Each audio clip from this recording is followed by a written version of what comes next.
15 menit yang lalu Kak ngecek gula darah segini. Lalu kita rayakan dengan makan banyak. Alhamdulillah.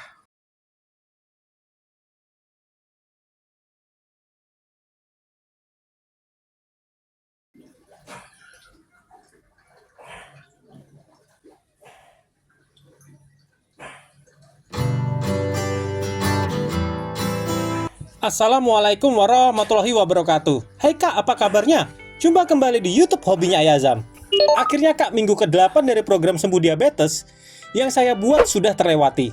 Tinggal nunggu cek HbA1c yang rencananya akan saya cek Sabtu 22 Juni 2024. Intermittent fasting tahap 4 dengan menjalankan diet tidak makan sama sekali selama 18 jam, tapi boleh minum air putih dan waktu makan hanya 6 jam, ternyata lumayan berat. Saya pikir waktu 6 jam itu saya bisa makan sebanyak-banyaknya setiap jam. Tapi ternyata tidak. Perut jadi sakit kalau makan terlalu banyak. Bahkan ketika waktu makan yang dimulai jam 4 sore, saya bisa makan yang saya mau. Tapi setelah itu, perut saya nggak kuat lagi untuk menambah makanan yang lain sehingga jam 10 malam ketika diet intermittent fasting dimulai. Jadi ini diet cuma ngasih saya makan besar sekali aja. Setelah itu perut terisi penuh, alarm kenyang berfungsi dan sisanya cuman nungguin waktu makan habis. Bagaimana dengan gula darah saya, Kak? Hasil rata-rata gula darah harian saya selama 8 minggu 140 mg per desiliter. Maka saya prediksi hasil HbA1c tidak sesuai target saya, yaitu berada di 5%-an. Prediksi saya hasilnya berada di angka 6%-an. Saya masih berada di fase pre-diabetes. Kita lihat minggu depan aja deh, Kak. Saya itu upload video nggak tepat waktu lagi, Kak. Ya ada 4 minggu, sebulan saya nggak tepat waktu karena hawa yang saya rasakan di tubuh saya karena intermittent fasting ini saya jadi mengantuk, Kak. Jadi males, nggak kuat, malah kadang mahnya kumat. Gitu ya, karena saya memang menduga itu dari tubuh saya yang berusaha beradaptasi di gula darah rendah. Jadi saya sudah mulai berada di angka 120 ke bawah.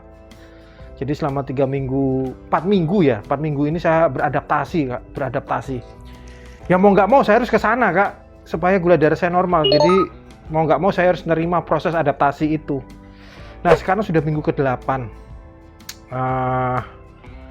Yang saya mulai tanggal 10 Juni sampai 16 Juni dan saya syuting itu di Kamis tanggal 20 Juni. Ya sekarang itu Kamis, Kak, 20 Juni. Nah setelah 16 Juni itu saya agak jarang cek darah. Ini 7D saya 116 sudah mulai bagus. Sudah bagus malah. Agak jarang cek darah, Kak. Jadi setelah 16 Juni ya. Nah, jadi ini gula darah saya itu segini, Kak. 123, 108, 111. Jadi sudah mulai berada di bawah 120-an. Ya 123 itu lumayan lah. Nah, untuk minggu ke-8 hasilnya saya itu hari Seninnya itu 144, Kak.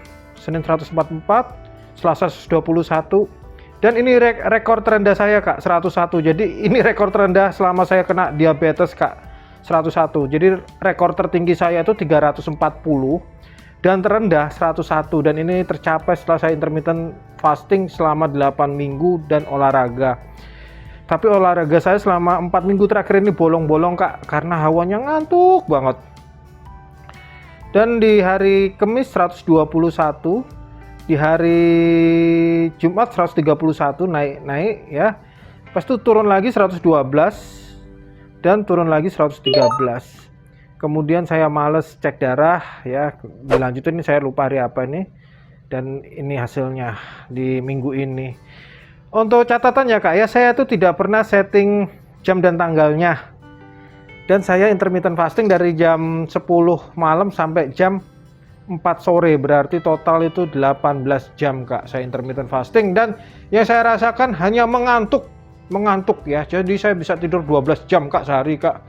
Tidur aja, dan kalau bangun ya pengennya tidur, ngantuk aja gitu. Ya itulah. Jadi ya jadi kurang produktif dan keteter. Aduh. Ya udahlah. Jika program saya gagal, apakah saya akan berhenti? Oh tidak, saya akan lanjut sampai tubuh saya benar-benar bebas gula darah. Saya akan mengejar gula darah rata-rata setiap bulannya bisa berada di 120-an miligram per desiliter. Kemudian saya naikkan lagi targetnya gula darah rata-rata setiap bulan berada di 100 mg per desiliter dan kemudian 90 mg per desiliter, dan dipastikan dengan tes HbA1c selalu berada di bawah 5,7% setiap 6 bulan sekali. Kemudian saya akan melakukan strategi bertahan di sana. Strateginya tetap sama, pola hidup sehat, olahraga, dan mengelola stres. Sampai hari ini saya tidak mau minum obat. Saya masih diabetes tipe 2. Saya terkena diabetes karena dulu saya terlalu rakus memakan semua makanan hingga akhirnya saya terkena diabetes.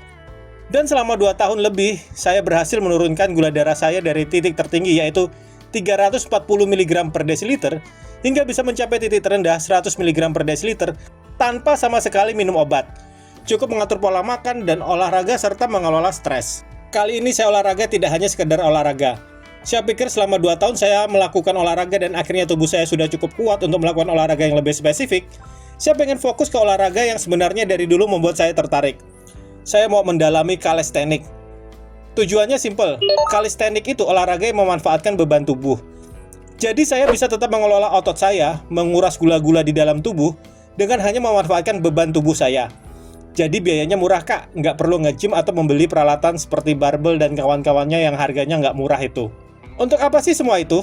Supaya saya bisa bertualang lagi kak, menjalankan rencana-rencana besar saya. Tahun depan saya pengen touring bersama anak saya menjelajah Wonosobo dengan motor Yamaha NMAX 155 Turbo yang terbaru itu. Lanjut touring ke Malang naik Kawasaki W230 Megure S1 yang akan di launching itu.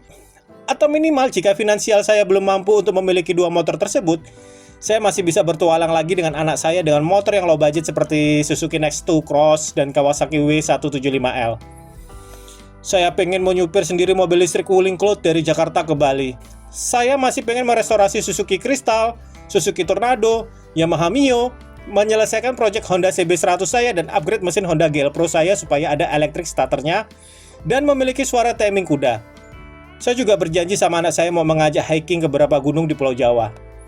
Bagaimanapun juga, saya harus sehat untuk bisa menjalankan grand planning saya ke depan. Oke kak, terima kasih telah menonton video saya. Jangan lupa like, subscribe, dan komen ya kak ya. Dan apapun yang terjadi pada kakak hari ini, senang, sedih, sehat, ataupun sakit, tetap satu hal. Jangan lupa untuk berbahagia. Wassalamualaikum warahmatullahi wabarakatuh.